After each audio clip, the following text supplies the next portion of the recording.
Hello everybody and welcome to the United Stands. You know, sometimes in life, the grass is not always greener. And when you're looking for the solution to a problem, the worst thing you can do is just jump on the next big problem. And I think with Zerbi, this is something that I'm going to have to just do this video on as we talk about potential replacements for Ten Hag, which I find ridiculous anyway. There really isn't a Cinderella slipper out there. I don't think there's a perfect fit. So why bother taking the risk?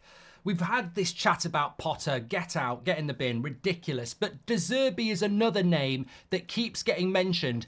And I've been saying this for a while now. Why is it that some journalists and some United fans think that Zerbi's a good fit for Manchester United? Absolutely not. He doesn't even have the momentum or buzz about him that Ten Hag had when we took him from Ajax. I mean, and it's not just because they've got beat 3-0 by Fulham, but look at their recent results. Look at Fulham's recent results, Brighton's recent results, okay?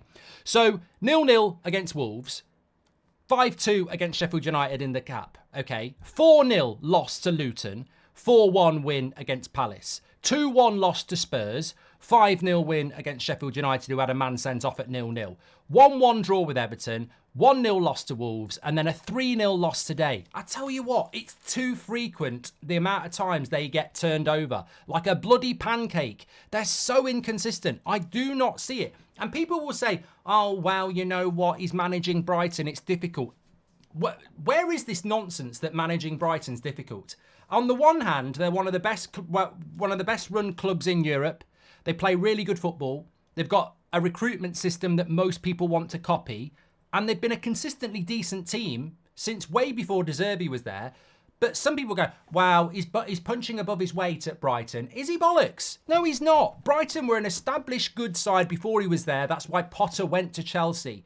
They've got a fantastic recruitment system and they play good football. The problem with Brighton is they're just all over the place under Zerbi, especially this season. I mean, even today, when they lose to Fulham 3-0, you look at their bench and you look at our bench. You've got Gross on the bench. You've got Adingra on the bench. You've got Fati on the bench. You've got Bonatti off the bench. Welbeck's on the bench. They've got good players. They've got a good starting 11 and they've got a good bench, and they are not performing anywhere near the level. I think they're underperforming. And I'm not for 1 minute saying that Ten Hag's not underperforming, but what I'm trying to say is there's this movement to remove a manager, but nobody, and we've been talking about it on this channel for months, there's a movement with some to remove the manager, whether it's in the fan base or whether it's in the media. There is this movement and we know it exists. But nobody can offer up an actual decent alternative. It's just change. It's like the shiny toy regime, isn't it?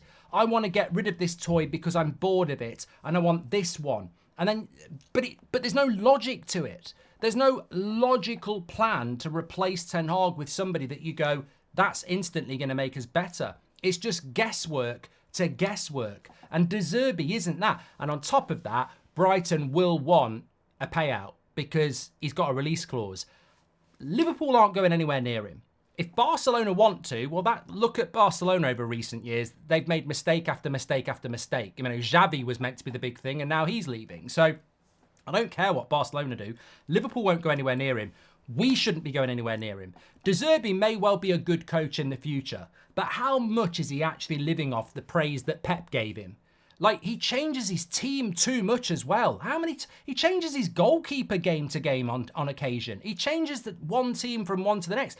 I just think it's too hipster with Zerbi. I wouldn't want him anywhere near United. I mean, I don't mind him. I don't mind what he's done at Brighton. But as a Man United manager to replace Ten Hag, I think he'd frustrate the life out of our fan base. He really would. He changes it all the time. When they get beat, they tend to get absolutely smacked up. You know, and look, against Brighton, it's not like they're getting turned over in the last half an hour. Fulham were 2-0 up at half time. They don't turn it around. I think Luton were 3 or 2-0 up at half time. They don't turn it around once they go behind. Either works well or it doesn't work well. I just think we need to have a real conversation here about the fact to me is I don't see a viable replacement, and it terrifies me that Ineos might actually think we want our own man, we want to do things our own way, we want to put a manager in who's not involved in recruitment and we'll give him the players. Well, look at what happened to Potter at Chelsea. He's sunk like a fucking breeze block. And look at what's happening to Zerbi at Brighton. It's ridiculously inconsistent. Now, please, somebody tell me of a football club that's had any high-level success by dropping a manager in and giving them no involvement in transfers and just telling them to go and coach. It's a recipe for disaster. And if Ineos or any United fan is thinking, yeah, we need to get rid of Ten Hag, fine. But look at the summer transfer market in relation to managers and tell me what we do. Because we can't get Alonso. Ancelotti's staying at Real Madrid. I can't see it. I really cannot see it. People mention Hansi Flick. I think he comes into this country and faces the same problem as Ten Hag and Rangnick in the sense that our British media won't have a bloody clue who he is. They'll disrespect him. They'll get onto him straight away.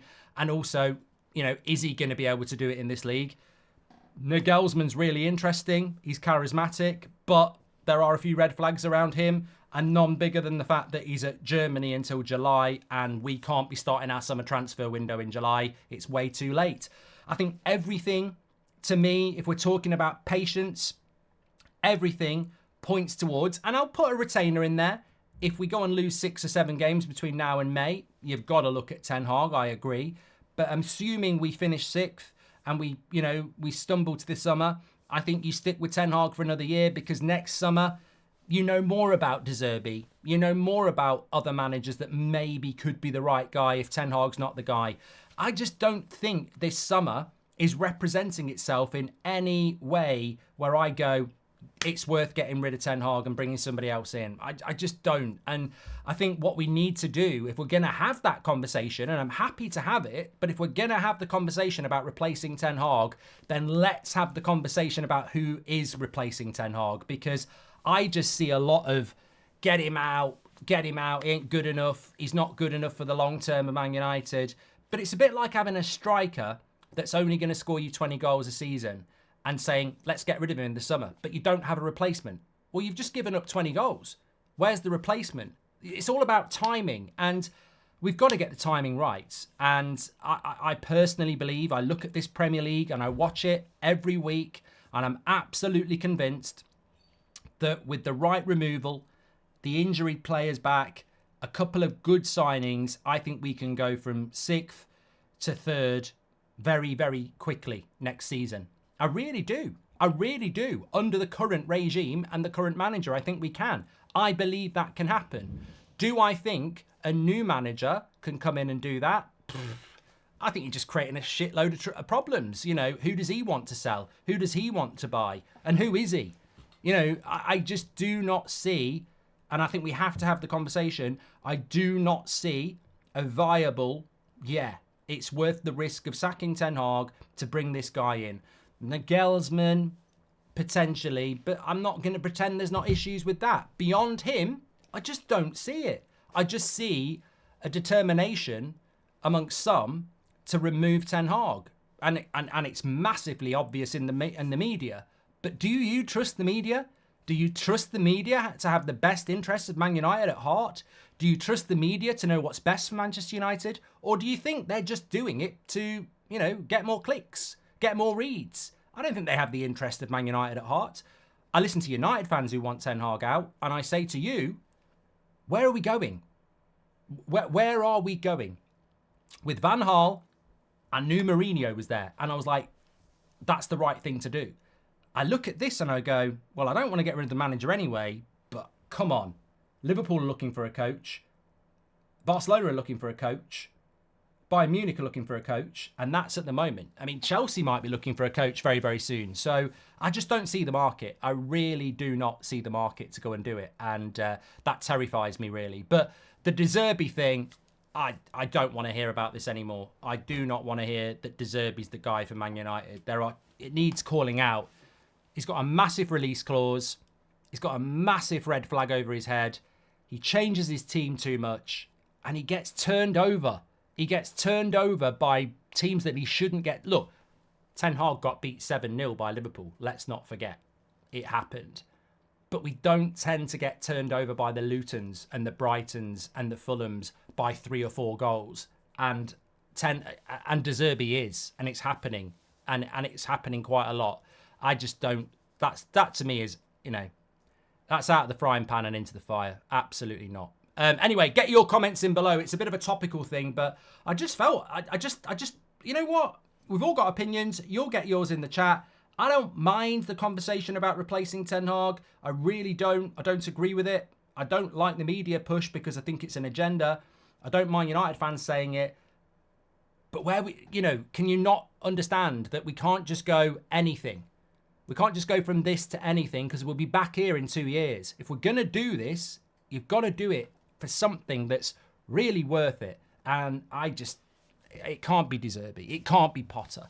You know, these names need to be removed. And I think we need to be vocal about it. You know, we need to be vocal about the Potters and the De Zerbis. They're not right for Manchester United. Unfortunately, they're not. And they shouldn't be being mentioned next to our name. Let's be clear. Thanks, everyone. Smash a like on the video. Make sure you subscribe. And I'll speak to you on the next one.